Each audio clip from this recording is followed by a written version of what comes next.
In October 2006, the Ulster Museum closed its doors to allow a major refurbishment to take place. For the duration of this work, all the museum's contents were removed and hidden in a secret location, in darkness. And in this darkness lay one much-loved exhibit whose face was to be revealed for the first time in thousands of years. That of the mummy whose name was Takabuti.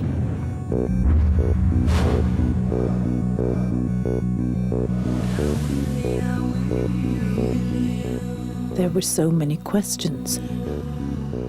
Where did she come from? What was life like for her?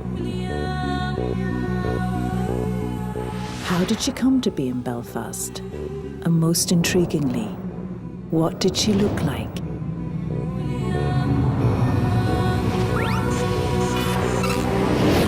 '21st century science and technology were to play a huge part in unravelling these mysteries.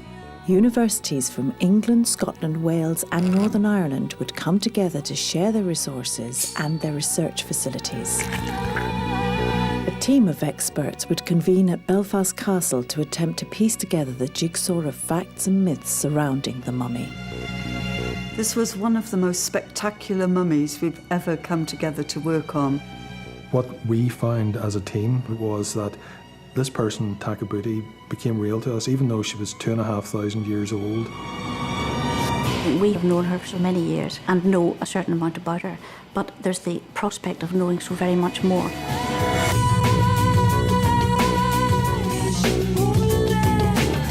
The search for answers would take the experts on a journey to Takabuti's Egyptian homeland, where they would walk in her steps across the deserts near Cairo and Luxor.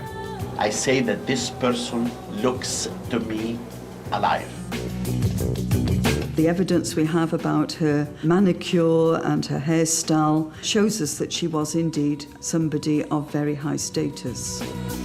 The story of Takabuti was also to reveal an Irish connection to the cracking of cryptic coded hieroglyphs and discover a man written out of the history books, driven to despair by his contemporaries and their conspiracies. The word genius is often bandied about, but Hincks was a true genius. He was a code breaker. And now, for the first time since the Egyptian 25th dynasty, people will be able to see how Takabuti would have looked in life.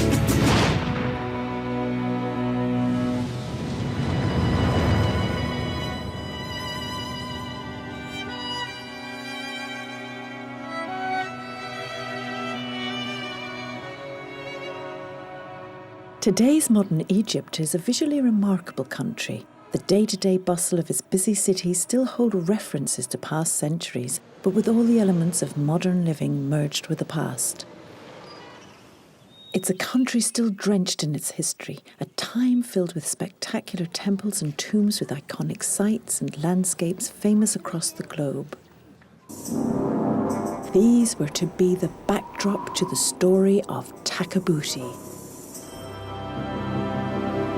It's known the mummy was brought to Belfast by boat from Egypt in 1834 by a wealthy young man from Hollywood, County Down, called Thomas Gregg. Gregg had bought Takabuti at a mummy market in Thebes, now Luxor, a place where the rich could buy stolen goods and plundered remains. These would be brought home to impress their friends at dinner parties and to make a mark for themselves amongst their peers. Thomas Gregg was not one of these people. Instead, he donated the mummified remains to the Belfast Natural History and Philosophical Society. The unwrapping and deciphering of Takabuti's hieroglyphs on the 27th of January 1835 was to cause a sensation. Her resting place for the next 150 years, however, was to be at the Ulster Museum. When the museum closed its doors for refurbishment, Takabuti was packed away. The closure offered a window of opportunity for a small group to seek permission to have access to her remains. Winifred Glover has been Takabuti's curator for over 30 years. She was initially reluctant to offer up her prized exhibit for examination.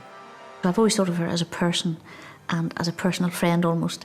And, you know, if you have a great friend, you wonder what other people are going to say to her or do to her or whatever. So I was slightly wondering what it was going to turn out like.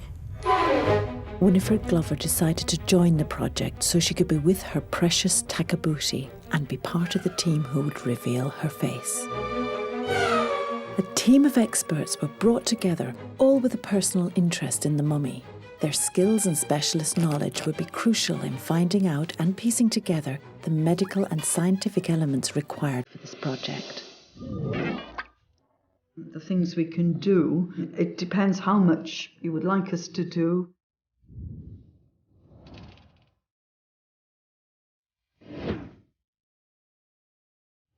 You might be able to sort of see that some of her bones are not entirely fused.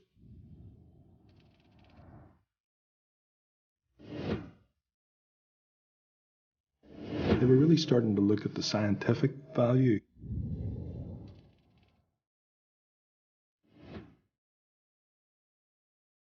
It actually sweeps a laser over the surface.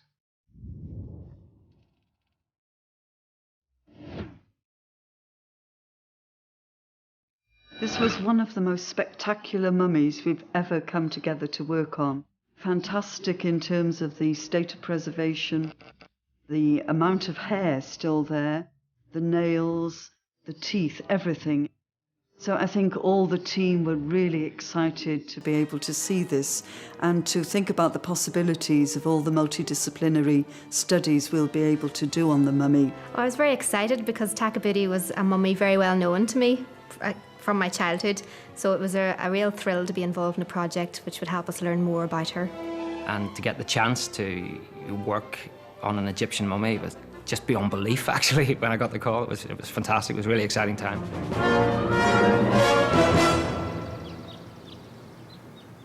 This incredible interest in this one mummy in Belfast has never really abated.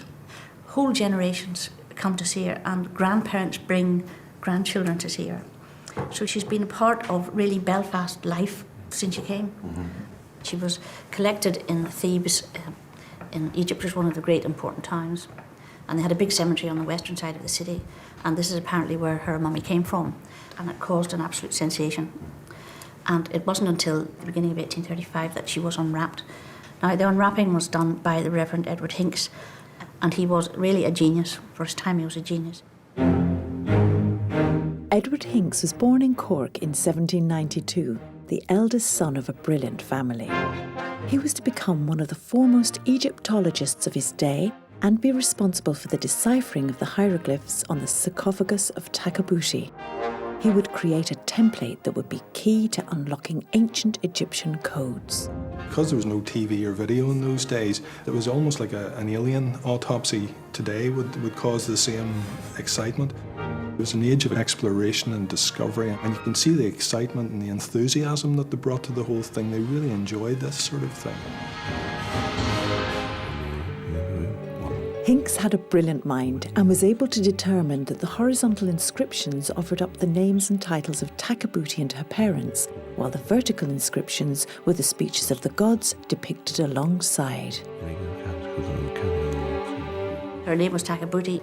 Hinks said she was the mistress of a great house, that she was a married woman, that her father was called Nespari and her mother was called Tasanirit. In Takabuti's time, around 650 BC, Ireland was in the Iron Age, but in Egypt, their civilization was much more advanced, with already long-standing pyramids and temples.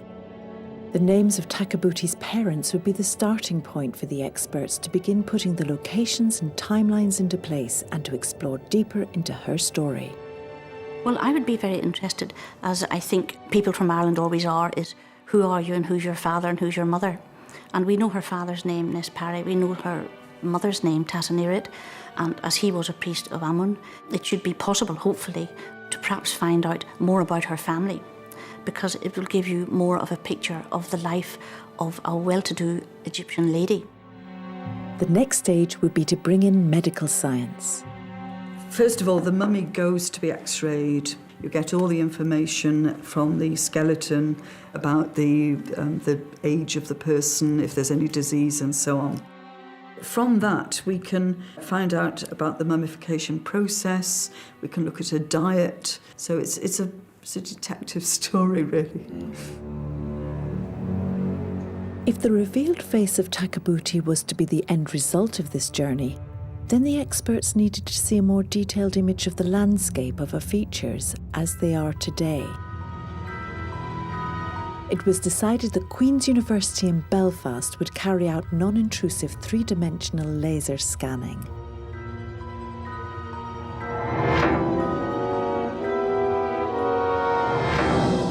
I remember vividly getting the phone call inviting me to be a part of this project. I was extremely excited. I usually scan rocks and buildings and people probably conceive as fairly mundane things. A single laser beam would continuously sweep across the face, each time building up a layer of information, starting to create an exact profile of a woman who died thousands of years before. Its proper name is a three-dimensional non-contact digitizer. It's a camera with a laser built into it, as well as taking a traditional photograph. It sweeps a laser beam over the surface in front of it and captures that in full 3D. The 360-degree scans were meshed together, the gathered data used to slowly build up a three-dimensional model. It would allow the experts the first sight of Takabuti's face as a movable image and to imagine, for the first time, how she might have looked in life. It was to be the first of many steps that science would take in recreating Takabuti's features. Imagine if we could travel back in time to Takabuti's day. What words would we use to describe to her her legacy and the world in which her remains were now kept? Just as Takabuti arrived in Ireland in 1834, she was to travel once more by boat to England, to Manchester, where she was to be scanned in the next stage of the search for answers. Well, I think the most exciting part, the next part of the process is that, we who have known her for so many years and know a certain amount about her, but there's the prospect of knowing so very much more. And the more about you know about a person, the more interesting they become. And I think this is one of the great things about Takabuti. The mummy was taken to the K&H Centre at Manchester University, where its research into biomedical Egyptology has gained worldwide recognition. Here, under strict medical supervision, the team hoped to be able to scan Takabuti and to examine her for any cause of death, and, for the first time, carefully place a camera inside the body to see what was inside. We had this wonderful opportunity to examine one mummy in totality and to get information about one individual person from ancient Egypt. In Manchester, we have facilities that range from radiology, histology, through to various analytical techniques, and so we can bring all these to the examination of the mummy. Rosalie David and her Egyptian mummy team, they are the world's leaders in this type of research. Anything else wouldn't have given Takabuti the full treatment that she deserved. This is such a well-preserved mummy. It's quite amazing. You can see the skin colour there, which is probably the result of the treatment with resin. The hair, of course, is incredibly well preserved, which is very unusual because usually they shave the heads of the individuals at death. So to have this amount of hair is quite amazing. The skin, of course, is incredibly well preserved. I mean, on the hands and the foot and the face. I think the mummy dates to the 25th dynasty, they think, from the coffin, which is about 660 BC. So she was living at a time when Egypt had been invaded from the south by the Nubians and then from the north by the Assyrians. So she lived in very interesting political times.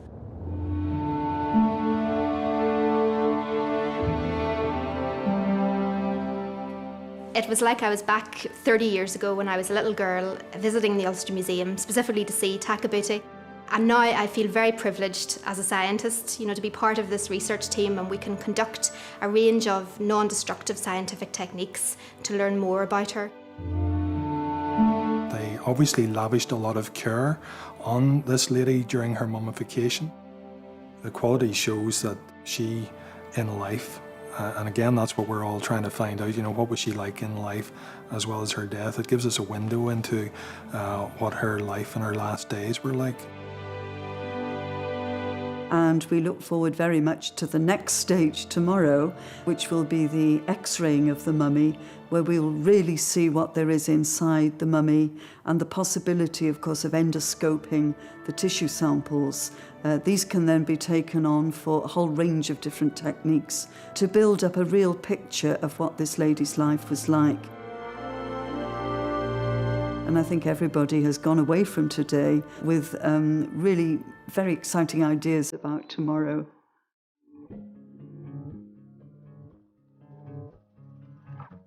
The following day saw Takabuti taken to the Manchester Royal Infirmary for analysis. The team at the infirmary treated her with the same care and dignity as a living person. Firstly, she was to undergo a full-body CT scan, which would allow the team to see exactly what lay beneath the ancient wrappings over her body. Just basically a plain X-ray, just an AP from top to toe. A CT or computerized tomography scan is a special kind of X-ray machine. Instead of beaming a single X-ray through the body, several are sent through simultaneously from different angles. A computer can then work out the density of tissues and can be used to make a two-dimensional cross-section of the body. It's always a revelation when you see the CAT scans for the first time, because you're actually looking inside the mummy at all the evidence that is really being revealed for the first time. So you can see whether the skeleton is complete, you can see if the organs are present, and it's really a window into the mummy. That's a bit more spectacular. Yes. It looks in good condition, actually. So here's the fabric. Beginning to get the bandages. The initial basic findings were enough to excite the team. For the first time, they were presented with hard scientific and medical facts. Every minute detail could throw up something more about Takabuti. Now here's a package between the... Among the expected internal images was something which caught the expert's eye. A mysterious package. It was extremely intriguing to see the package up on the top left of her chest, and this has now caused quite a lot of debate. What was this package? The Egyptian god Osiris was the ruler of the underworld and god of regeneration. It was believed that he was the one who would judge the heart and soul of Takabuti and offer hope of survival in the afterlife. The mummification process, by today's medical standards, was a gory event. The internal organs were removed and preserved in jars. The brain was removed by inserting a metal rod up the nose of the deceased. Surprisingly, Takabuti's brain appeared to remain in place. But mysteriously, the all-important heart, Takabuti's ticket to the afterlife, appeared to be missing. Normally the heart would be left behind. Well, I have some images lower down, but I could not identify the heart. Yes. We didn't see evidence of disease. It's a fairly young person, as you know, and a female, and we can tell the sex from the shape of the pelvis. Well, I think it's very interesting as a good example of the best kind of mummification that would have been available at this time. So it bears out everything else we know about her as being somebody of status who would have had a relatively top-grade mummification.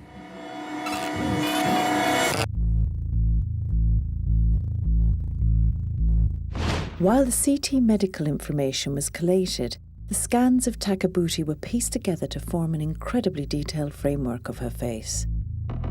These pictures were to be used as a template to create a 3D model which would allow a skeletal assessment to take place. The scanned information was sent to Dundee University, a world leader in forensic facial reconstruction. It was to be a case for Dr. Caroline Wilkinson, no stranger to the challenges of recreating the faces of the long dead. We're involved in a lot of forensic investigations with the police for identifying bodies, and we've done a lot of archaeological investigation work. So the work that we've done in the past has been on bog bodies and other ancient Egyptians. So this work on Takabuti was a natural progression from that. The first information that we received was the 3D model of the skull from the CT data. And initially we assessed the skull to find out how much information it's going to give us about the face and the features. And in this case we got very good information because the skull was in very good condition, there were no missing parts. So this gives us all the information we need to produce a facial reconstruction. The first stage of the reconstruction process is to apply tissue depth pegs to the surface of the skull, and they represent the average tissue depth at those anatomical points. That helps us to know how much soft tissue to add over and above the muscle structure. So we know that everybody has the same muscles on their face, they have the same origins and the same attachment points. But because each skull is different, those muscles will be in a slightly different position. So we have a database, like a library of pre-modelled muscles that we can import for each skull and then distort them to fit the new skull. So we put on all the muscles of the face that are important in terms of face shape, from those large muscles of mastication that we use for chewing and talking, down to the smaller muscles of facial expression. There are features to Takabuti's skull that give ambiguous determination of ancestry. She's got a very long distance from the front of the skull to the back of the skull, which is something that is quite common in ancient Egyptians. But she also has what's called an occipital bulge, which is a bulge on the back of the skull that's more common in white European ancestry. Was this to imply that Takabuti was not of Egyptian origins? This was not going to be an open and shut investigation. Right, well, I think what I'll do first of all is use the video probe just to do a general scan around on the head here. Yeah. Back in Manchester, the team were about to embark on an incredible journey into the body of Takabuti. The endoscope would allow access to the mummy without damage and with the utmost respect for the body. To get any form of tissue and hair samples would be crucial to discovering more about Takabuti. It was decided that the best point of entry was an area in her ribs which had already been opened in 1835. If we can get there again with the forceps on, we'll see if we can harvest a little bit of that. Very timidly, a small set of forceps were fed through and sent on a remarkable journey to collect samples from within the body. That bit of tissue.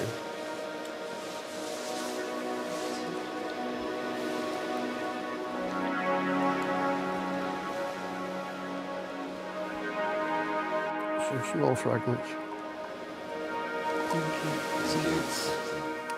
A small sample of the mummy's hair was also collected. This would be an invaluable source of information for the carbon dating process back in Belfast.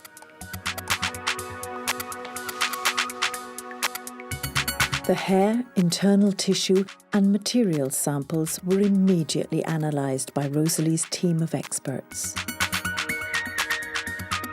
While some of the samples delivered amazing results, other samples were to be a great disappointment to the team. What we see here is a microscopic preparation of the material taken from Takabuti. The commonest thing we see are plant fragments, or in fact wood sawdust, that was used to pack Takabuti following mummification. Here we see a Tyraphagus mite. These mites are commonly found in stored cereal products. In this case, the mites would have used the packing as a food source. As a consequence of eating the packing, they produced the excreta or feces of the mite, which we see here as these orange spheres.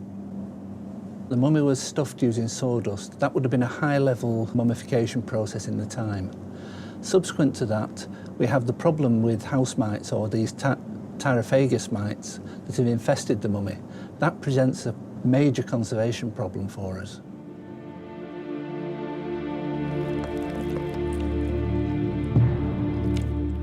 The mummified remains had been infested and destroyed by mites and parasites, making it impossible to get clear results from the tissue samples. Without any clear and clean samples, histology tests could throw little light onto Takabuti in life and death. It was a devastating blow for the team. The hair of Takabuti was the only pure source of information the team had to work with. If this too was polluted or badly damaged, there was very little hope for definite results. The first interesting point is the tips of the hair. This here is a modern cut end. As you can see, it's very straight and blunt. But Takabuti's natural ends of the hair were very similar. Now, this indicates that her hair had been cut either just before she died or after she had died. Under the light microscopy, there did appear what may have been a nit or louse egg. So if she did have nits or lice, they would have been from ancient Egypt. And we know that nits were a bother to people then, as they are now, because we have remedies in papyri to treat nits. What can we say about the colour? Because on the mummy it looks as if it's blonde, almost a red-headed blonde. Yes, fortunately, when Takabuti was unwrapped, a lock of her hair was kept separate. So this hair actually looks a darker brown or auburn colour. She wouldn't have been blonde or red. That's a shame, really. But what could you say about her ethnic background? Is there anything you can say about that from the hair? Yes, we cross-section the hair, and there are 3 types. There's Mongoloid, Caucasian and Negroid. This is all determined by the shape the cross-section makes. And Takabuti was more Caucasian. Right, yes. Because we speculated on whether she was somebody from outside Egypt. Her hair is very unusual. Yes. As we sort of look at it even closer, we can tell that her hair has been artificially curled. The ancient Egyptians had curling tongs similar to what we have today. They would have been made of metal and heated to form a curl. Now, what is interesting, you can see a very fine sort of coating over the hair. Now, this, in effect, is ancient Egyptian hair gel. It's an oil or animal fat substance that has been put just on the roots of the hair, and we think this would have held the curl in place. So in effect it looks like someone's styled her hair and left it as it would have been when she died. It is important, I think, because your hair is so much of your identity, and Takabuti's identity, really, because we want to know what she looked like, what she would have been like in life, and her hairstyle would have played a big part. The incredibly high standard of hair samples offered up a huge amount of information. Was Takabuti from outside Egypt? Was her hair of such importance to her that someone cut it on the day that she died? For an Egyptian woman to reject the traditional shaved head option and thus to leave herself vulnerable to infestation by head lice, her hair must have been a huge part of who she was. The CT scans and muscle reconstruction files were sent from Dundee to Cardiff University to be merged together so that a solid head could be projected into a vat of liquid resin to slowly build up an exact head.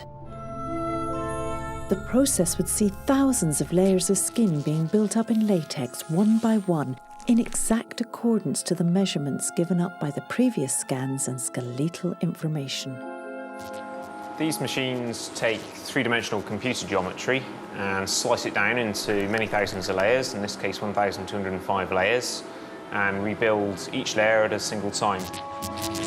Once one layer is finished, it recoats that layer and builds the next one. So it's gradually building on top of the previous.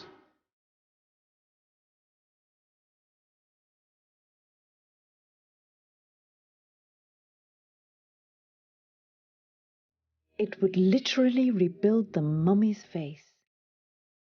This was the recreation of the face of Takabuti.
professors in Egyptology and Assyriology. While Hincks never visited Egypt, his mind was able to decipher the cryptic symbols on her sarcophagus. The word genius is often bandied about, but Hincks was a true genius. He was a code breaker. He had the sort of hardwired mind that could look at a jumble of data and make sense of it. Very few people can do that, but there is a price to pay.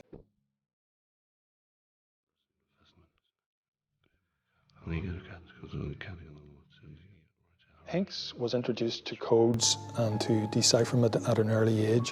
His father was a professor of Hebrew in Belfast, and Hincks was, in his family life, exposed to these things from an early age. He also took to papyri, which they had a great collection of in Trinity College.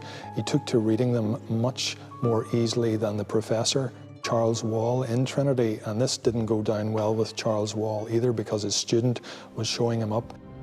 Edward Hincks had a personality that could ruffle feathers and antagonise those around him. Hincks rubbed a lot of people up the wrong way. He started that at university, having come from an exceptional family. His brothers all did extremely well, either in the church or in politics.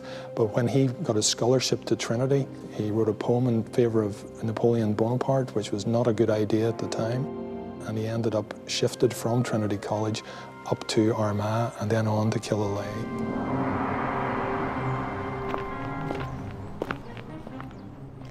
It is incredible to think that Hincks, for 40 years, carried out the vast majority of his work in this house.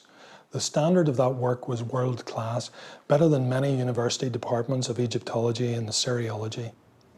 And it was from this house in 1835 that he was called to Belfast to supervise the unwrapping of the mummy Takabuti and the decipherment of her hieroglyphs. And it was perhaps characteristic of the man and his personality that he kept them waiting 5 days before turning up. The unwrapping took place in the upper room of the Belfast Natural History and Philosophical Society, now the Old Museum Arts Centre. The Reverend Edward Hincks astounded his peers with his knowledge and insight of the hieroglyphics on the coffin. Hincks's personality and demeanour, however, was to cause resentment and eventual exclusion from the circles he so wished to impress. He was never to gain the accolade he deserved for his work in hieroglyphic decipherments. He recognised this himself in a letter to Robert Peel, the Prime Minister, where he begged for a position in Egyptology and was eventually turned down. And indeed, he took this so seriously that when his brother Francis, who was Prime Minister of Canada, put in a word for him with the British government, Hincks became so annoyed that he didn't speak to him for some time. Frustrated and angered at being overlooked in so many areas of his professional life, Hincks was to be kept in Killaloe for the remainder of his days. In Dr. Hincks's final years, his personal health declined, as did that of his wife. Sadly, Dr. Hincks died in 1866, still at the top of his field, but in his own mind, unfulfilled and disillusioned. I get a great feeling of sadness that he didn't achieve all that he could have achieved. Unfortunately, it was his personality, the flip side of which was quite dark, which prevented him from reaching even greater heights.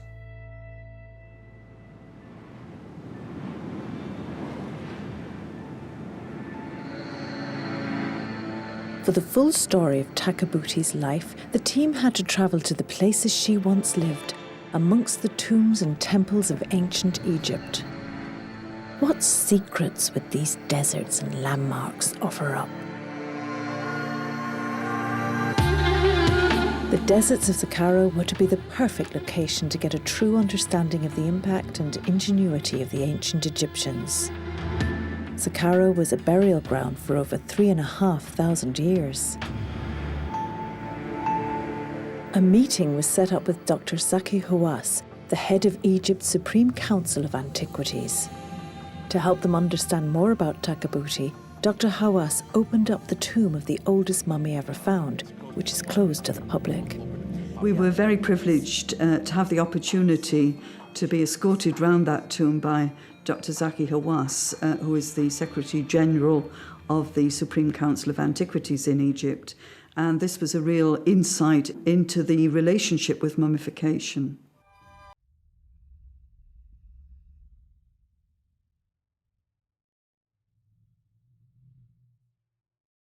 In my opinion, this is the most beautiful tomb ever found at Saqqara. Because this tomb is a family tomb, belonging to a person called Nefer, and it was his family. The walls of the tomb were painted with ancient decorations portraying the day-to-day life of Nefer and his family, along with his hopes for what lay ahead in death.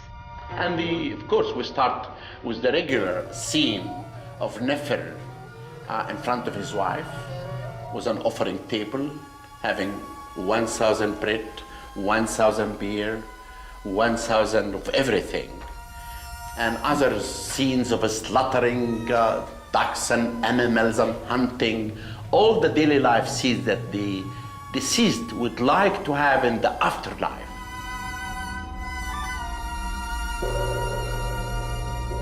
There is no name found for this mummy, but scholars who excavated this tomb, they believe the name was Watai, and he's one of the members of the family of Nefer.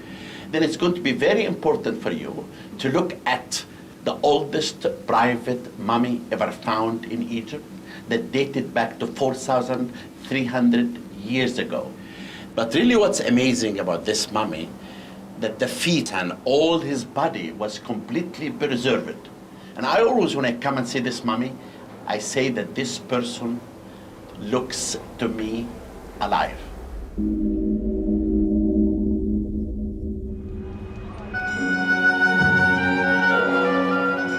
The following day, Dr. Hawass invited Rosalie and Winifred to the Cairo Museum, home of over 120,000 Egyptian objects.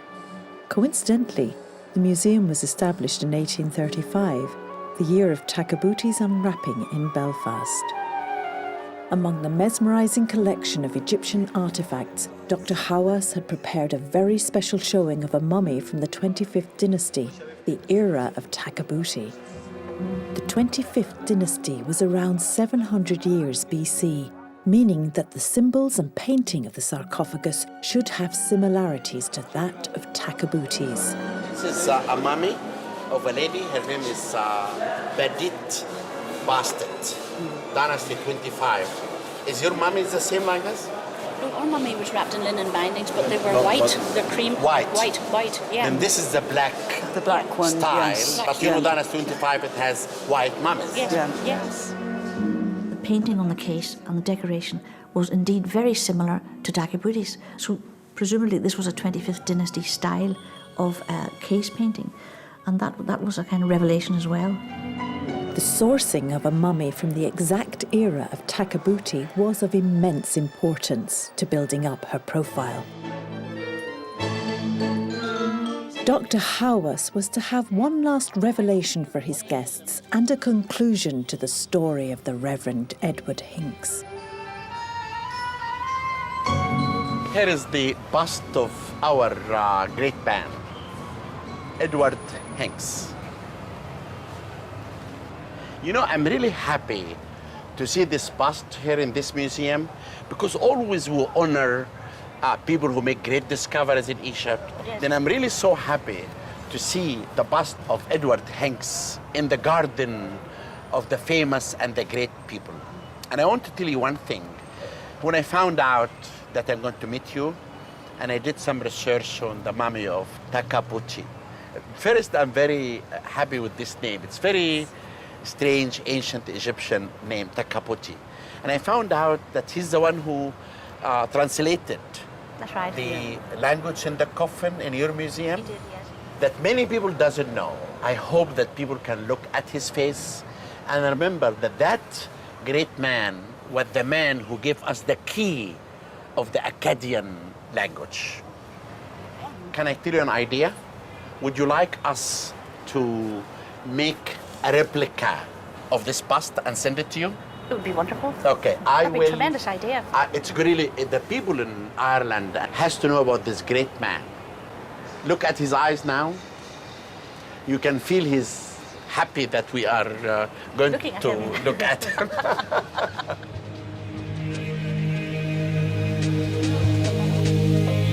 The basic resin head of Takabuti had now returned to Dundee University from Cardiff for the next stages of the reconstruction. The first issue was how to decide on a true representation of Takabuti's skin tones. All of us, whatever colour our skin, we've all got a base layer of reddy pink underneath from the blood vessels. So that's why we've got this initial pinky skin tone. It's very difficult to know exactly what colour her skin was. So we can assume that because of where she lived, she's not going to have very pale skin. So we're going to give her a kind of mid-toned brown skin. After the skin has been painted, we'll be adding eyelashes and eyebrows and any makeup that she would have worn. We'll be attaching the wig that she will have worn over her real hair, and we'll be adding the final skin texture details such as blemishes and slight inconsistencies that will make her look realistic.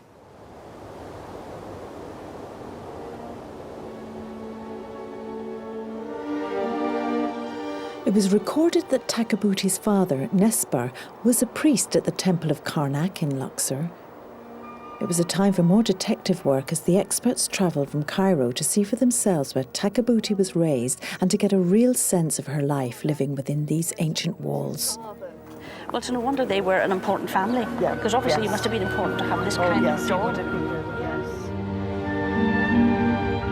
The huge pillars of the Temple of Amun, where Takabuti's father performed religious rituals, housed a spectacular forest of giant papyrus-shaped columns which reached up to the skies in honour of the gods.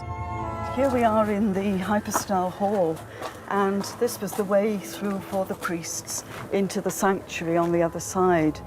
And this was supposed to be a great primeval forest growing up from the ground. Wonderful. It's fantastic. All these columns are close together to represent the fertility of Egypt and the land of Egypt. So they're quite special, really. It's a wonderful place. The temple walls and pillars were covered in artwork depicting the important role of the temple and its ceremonies. And I'm really struck by this huge illustration of a boat.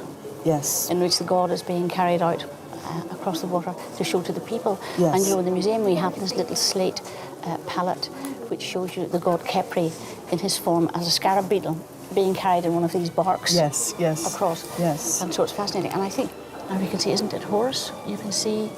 Yes, they're wearing masks. These are the priests. And maybe Takabuti's father this might have been one of his duties to carry the bark of the god and to be in these processions. Yes. So we can really reconstruct quite a lot of what his daily work would have been. Yes.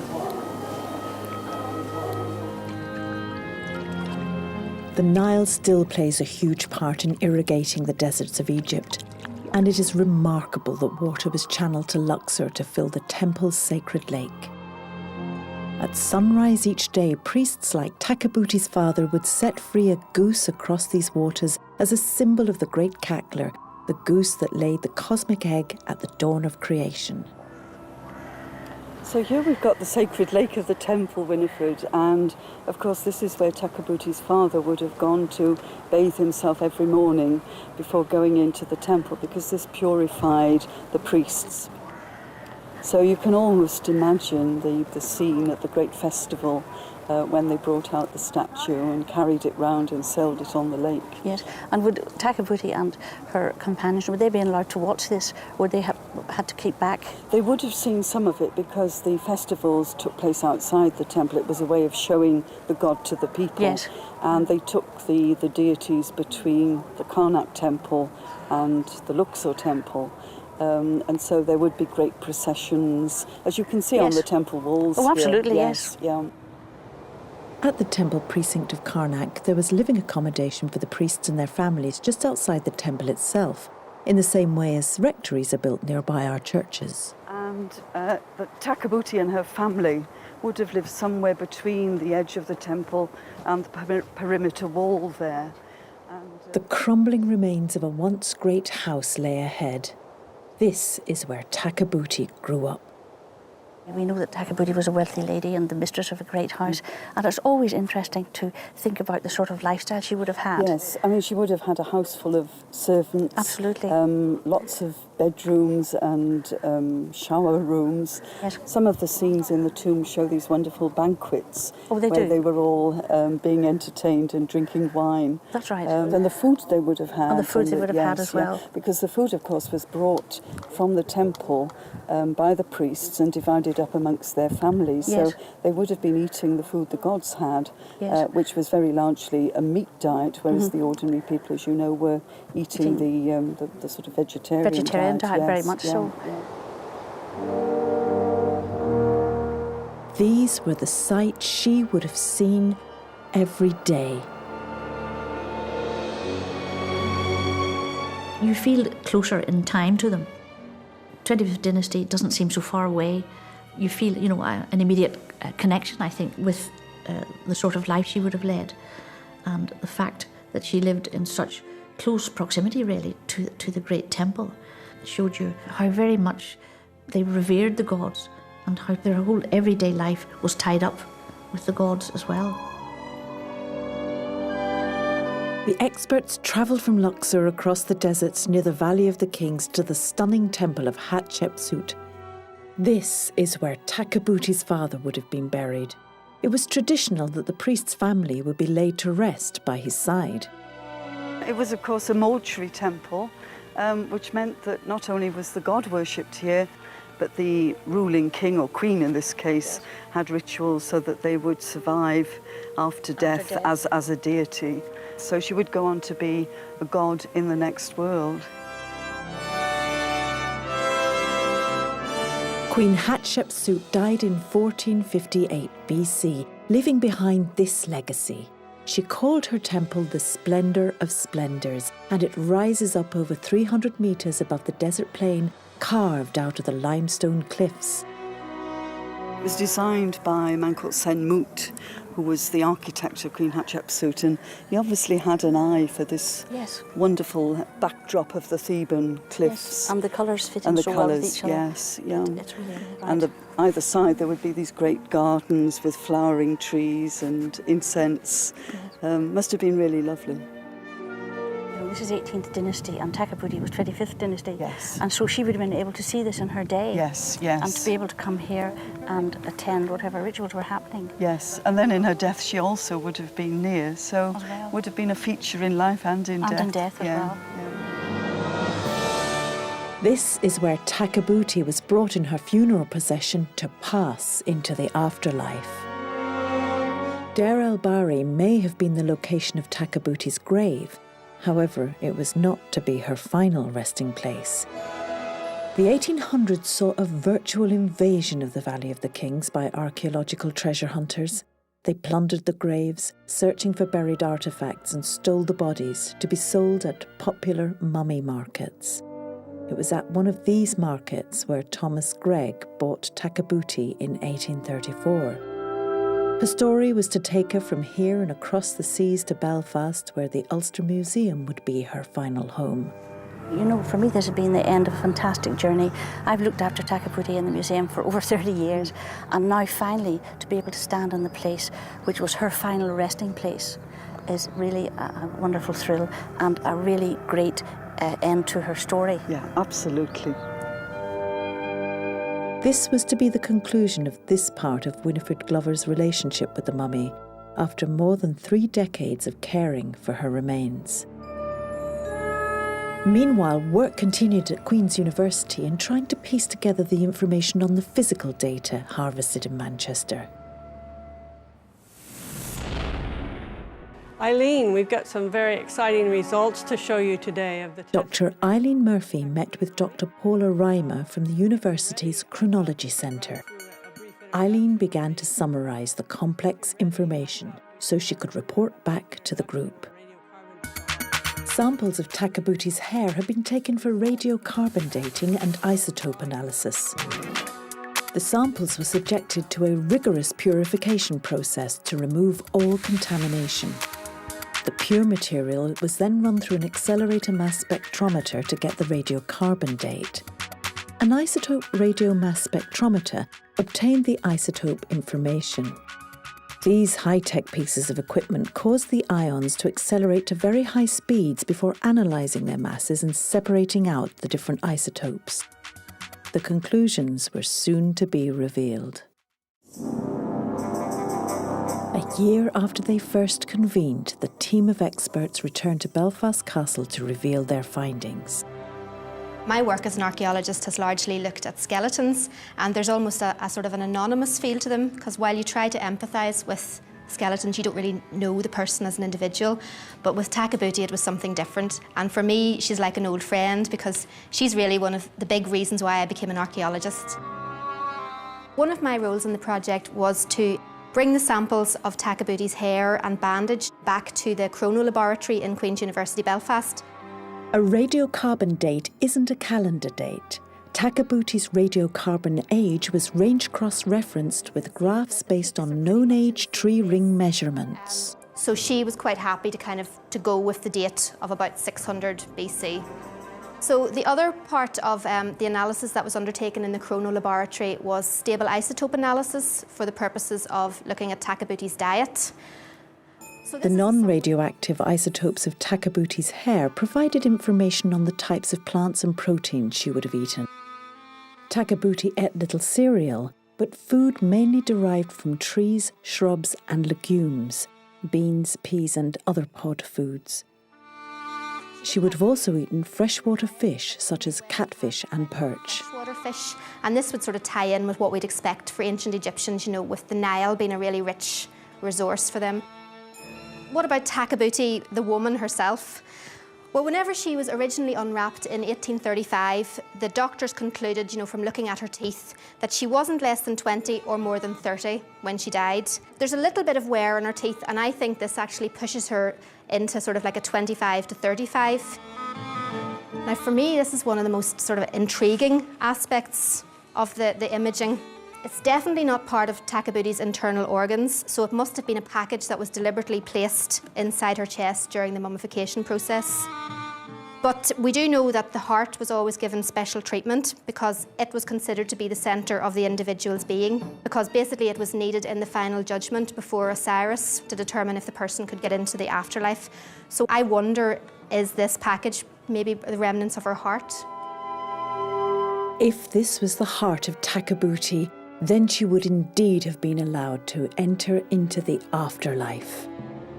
John Denton was next to speak to the group.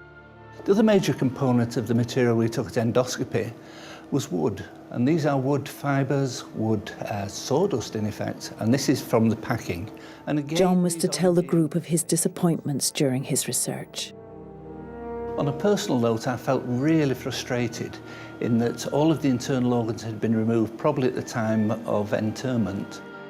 If we'd have had biological material, internal organs to look at, we may have indeed found the cause of death. We discovered quite a lot of information about her health, her lack of disease. I mean, we can't identify disease in her, but we can find out that she was a woman between 20 and 30 who died from an unknown cause. The evidence we have about her manicure and her hairstyle shows us that she was indeed, as the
being exhibited in a museum that the people of Northern Ireland will get a great deal out of, both now and in the future. And so that when we open the museum again, she'll be able to emerge, as it were, in her full splendour, with so much more information about her, so much more interest.